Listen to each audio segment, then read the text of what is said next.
नमस्कार प्यारे बच्चों, आप सभी का हिंदीपीडिया चैनल में एक बार फिर से अभिनंदन। आज हम सभी बात करेंगे पाठ 17 बाज और सांप। बाज और सांप के पाठ परिचय और प्रश्न अभ्यास को आज हम सभी सॉल्व करेंगे। सभी प्रश्नों के उत्तर जानेंगे। अनुमान कल्पना का, भाषा की बात का, कहानी से आगे का, जितने भी प्रश्न आपकी पाठ्य पुस्तक में हैं, सभी प्रश्नों के उत्तर आपको यहाँ सरल भाषा में, सरल शब्दों में दिए जा रहे हैं, जो आपकी परीक्षा के लिए, आपके नोट्स के लिए बहुत ही उपयोगी होंगे। इस तरह से आज हम सभी आज के पहले प्रश्न पर चलते हैं। इससे पहले पाठ का परिचय जान लें कि पाठ के लेखक निर्मल वर्मा ने यह कहानी जो लिखी है, उनका कहानी लिखने का उद्देश्य क्या रहा है। इस उद्देश्य की पूर्ति के लिए सबसे पहले पाठ परिचय पढ़ लेते हैं। पाठ परिचय जो इस प्रकार से है। प्रस्तुत कहानी के माध्यम से लेखक निर्मल वर्मा हमें बताना चाहते हैं कि हर प्राणी अपने स्वभाव के कारण अलग अलग व्यवहार करता है। कहानी में सांप को कायर और डरपोक किस्म का तथा बाज को स्वतंत्र और आजाद किस्म का बताया गया है। शीर्षक और नायक के लिए जो प्रश्न दिए गए हैं, वह प्रश्न इस प्रकार से हैं। लेखक ने इस कहानी का शीर्षक कहानी के दो पात्रों के आधार पर रखा है। लेखक ने इस कहानी के लिए बाज और सांप को ही क्यों चुना होगा? क्या यही कहानी किसी और पात्रों द्वारा भी कही जा सकती है? आपस में चर्चा कीजिए। तो सही बात है, इस पर चर्चा कर लेते हैं। चर्चा इस तरह से आप करेंगे कि लेखक ने इस कहानी के लिए बाज और सांप को ही निम्नलिखित कारणों से चुना होगा। बाज और सांप को चुनने का कारण जो लेखक का है, निम्न कारण हो सकते हैं। दोनों एक दूसरे के शत्रु हैं, तो दो परिस्थितियां दिखाने में कहानी में बहुत ही सरलता होगी। बाज जहां साहस और वीरता का प्रतीक है, वहीं सांप आलस्य और कायरता का प्रतीक है। लेखक इन दो विरोधी भावों का संघर्ष दिखाकर साहसपूर्ण जीवन को प्रतिष्ठित करना चाहता है, साहसपूर्ण जीवन को स्थापित करना चाहता है।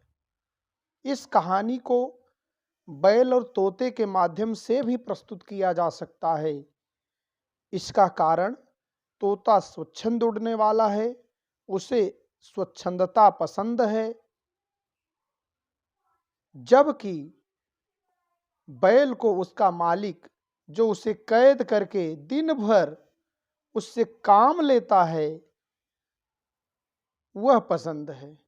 तोता स्वच्छंद प्राणी है, जबकि बैल गुलाम परतंत्र प्राणी है। इस तरह से यह कहानी तोता और बैल के माध्यम से भी कह सकते हैं। आइए कहानी में आगे चलते हैं। प्रश्न अभ्यास का पहला प्रश्न, कहानी से घायल होने के बाद भी बाज ने यह क्यों कहा, मुझे कोई शिकायत नहीं है, विचार प्रकट कीजिए। तो इसके उत्तर में लिख सकते हैं, घायल होने के बाद भी बाज ने ऐसा इसलिए कहा क्योंकि वह किसी भी कीमत पर समझौतावादी जीवन जीना नहीं चाहता था। वह अपने अधिकारों के लिए लड़ने में विश्वास रखता था। उसने अपनी जिंदगी को भरपूर भोगा। वह अनंत आकाश में जी भर कर उड़ान भर चुका था। जब तक उसके शरीर में ताकत रही, तब तक ऐसा कोई सुख नहीं बचा जिसे उसने भोगा ना हो। वह अपने जीवन से पूर्णतः संतुष्ट था। इस तरह से आप पहले प्रश्न का उत्तर लिख सकते हैं। अगले प्रश्न पर चलते हैं। बाज जिंदगी भर आकाश में ही उड़ता रहा, फिर घायल होने के बाद भी वह उड़ना क्यों चाहता था? तो लिखेंगे उत्तर के रूप में, बाज जिंदगी भर आकाश में उड़ता रहा, फिर घायल होने के बाद भी वह उड़ना इसलिए चाहता था क्योंकि वह कायर की मौत नहीं मरना चाहता था। वह अंतिम क्षण तक जीवन की आवश्यकताओं के लिए संघर्ष करना चाहता था। इस तरह से आप इसका उत्तर लिख सकते हैं। अगले प्रश्न पर चलते हैं। अगला प्रश्न है, सांप उड़ने की इच्छा को मूर्खतापूर्ण मानता था, फिर उसने उड़ने की कोशिश क्यों की? सांप उड़ने की इच्छा को मूर्खतापूर्ण मानता था, पर जब उसने बाज के मन में आकाश में उड़ने के लिए तड़प देखी, चाह देखी, तब सांप के मन में भी उत्सुकता जागी कि आकाश का मुक्त जीवन कैसा होता है, इस रहस्य का पता लगाना ही चाहिए। तब उसने भी आकाश में एक बार उड़ने की कोशिश करने का निश्चय किया। इस तरह से तीसरे प्रश्न का उत्तर लिख सकते हैं। चौथा प्रश्न है, बाज के लिए लहरों ने गीत क्यों गाया था? उत्तर लिखेंगे, बाज की बहादुरी पर प्रसन्न होकर लहरों ने गीत गाया था। उसने अपने प्राण गंवा दिए, परंतु जिंदगी के खतरे का सामना करने से पीछे नहीं हटा।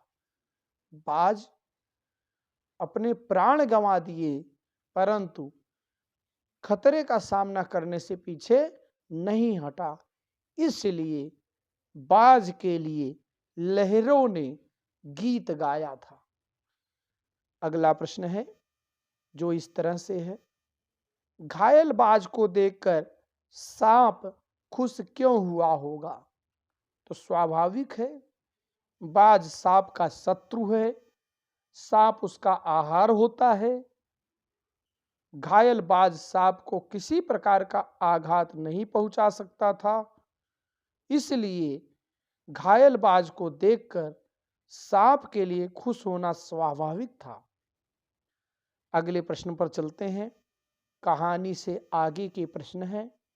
कहानी से आगे का पहला प्रश्न है, कहानी में वे पंक्तियां चुनकर लिखिए जिनसे स्वतंत्रता की प्रेरणा मिलती हो।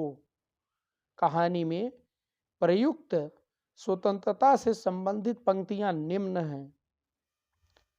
जब तक शरीर में ताकत रही, कोई सुख ऐसा नहीं बचा जिसे ना भोगा हो।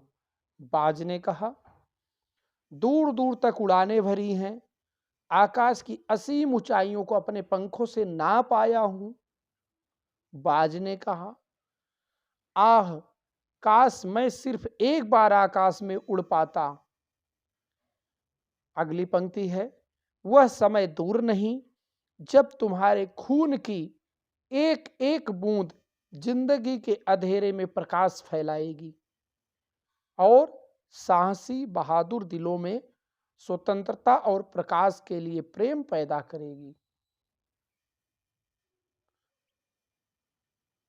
अगले प्रश्न पर चलते हैं। लहरों का गीत सुनने के बाद सांप ने क्या सोचा होगा? क्या उसने फिर से उड़ने की कोशिश की होगी? अपनी कल्पना से आगे की कहानी पूरी कीजिए। लहरों का गीत सुनने के बाद सांप ने यह सोचा होगा कि उसके शत्रु बाज का जीवन व्यर्थ नहीं था, पर उसने फिर से उड़ने की कोशिश नहीं की होगी क्योंकि पहले प्रयास में ही उसे कटु अनुभव हो चुका था। वह मरते मरते बचा था। वह दोबारा अपनी जान को जोखिम में नहीं डाल सकता था। इस तरह से इसका उत्तर लिख सकते हैं। अगले प्रश्न पर चलते हैं। क्या पक्षियों को उड़ते समय सचमुच आनंद का अनुभव होता होगा या स्वाभाविक कार्य में आनंद का अनुभव होता ही नहीं?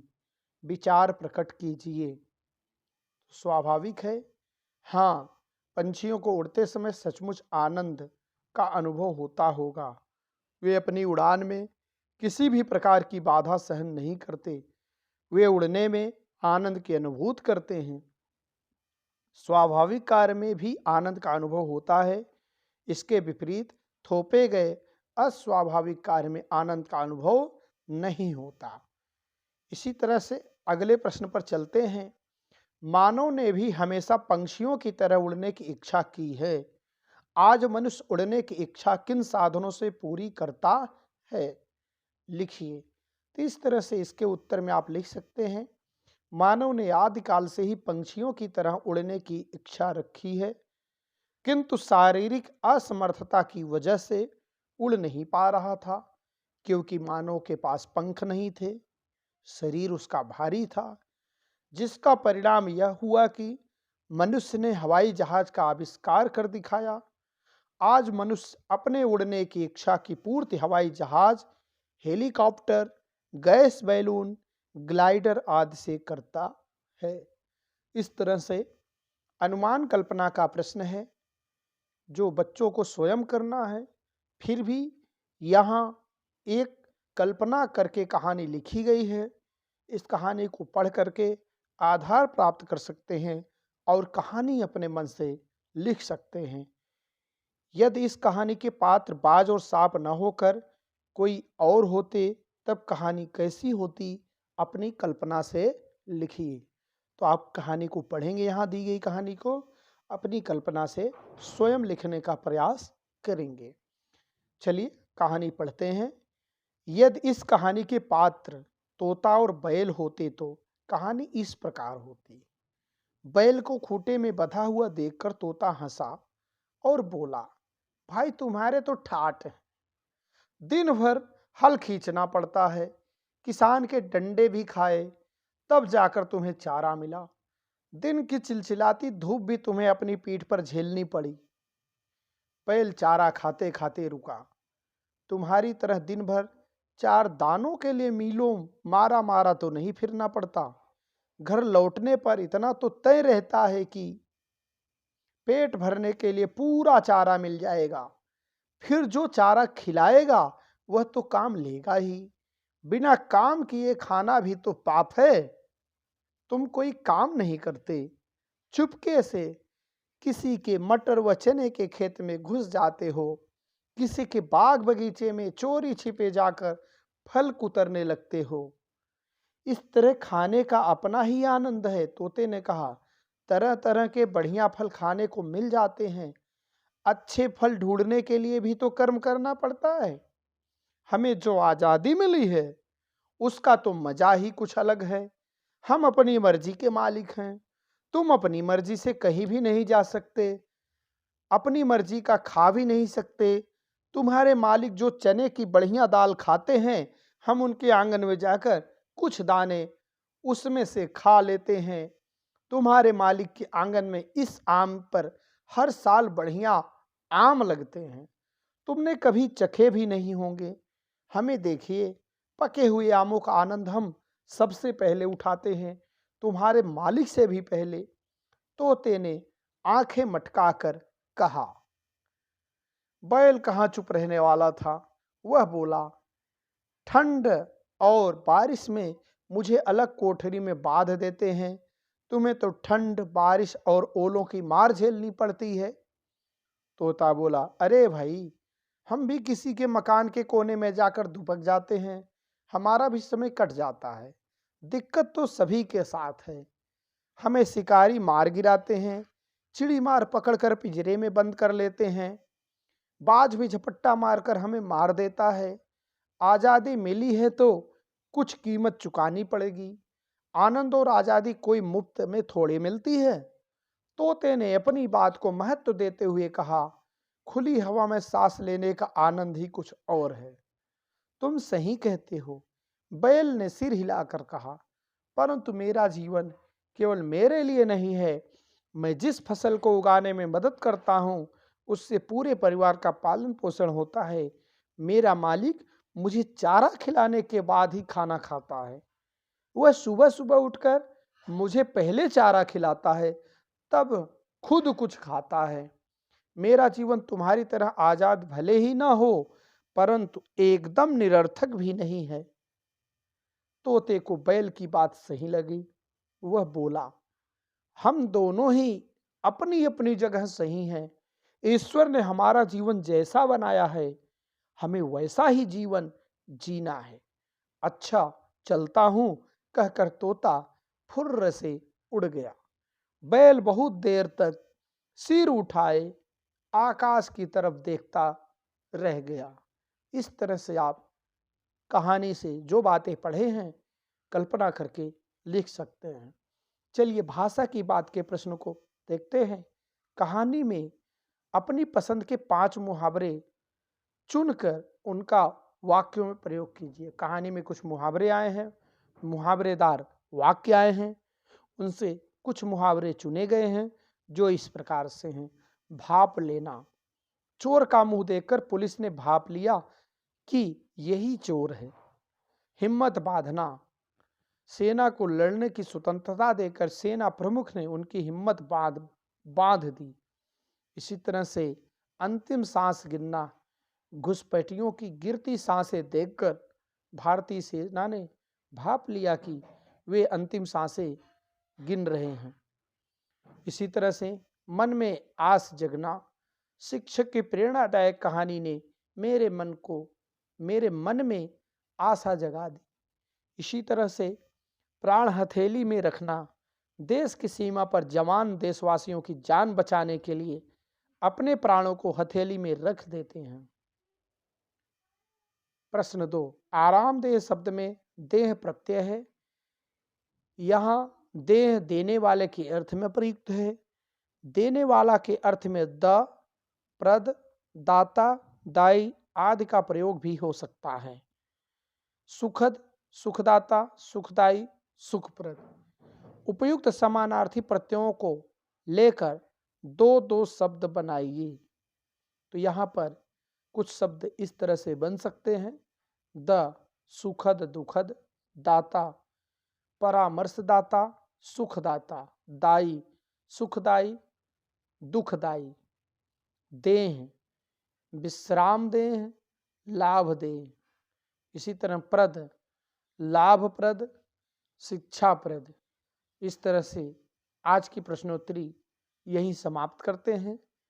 आपको आज की यह प्रश्नोत्तरी अच्छी लगी है तो चैनल को सब्सक्राइब कर सकते हैं। वीडियो को अधिक से अधिक शेयर करें ताकि आपकी तरह सबको इसका फायदा मिल सके। यदि आपको वीडियो का PDF चाहिए तो चैनल के डिस्क्रिप्शन में जाकर दिए गए लिंक से आप PDF डाउनलोड कर सकते हैं। आज इतना ही। धन्यवाद। जय हिंद, जय भारत।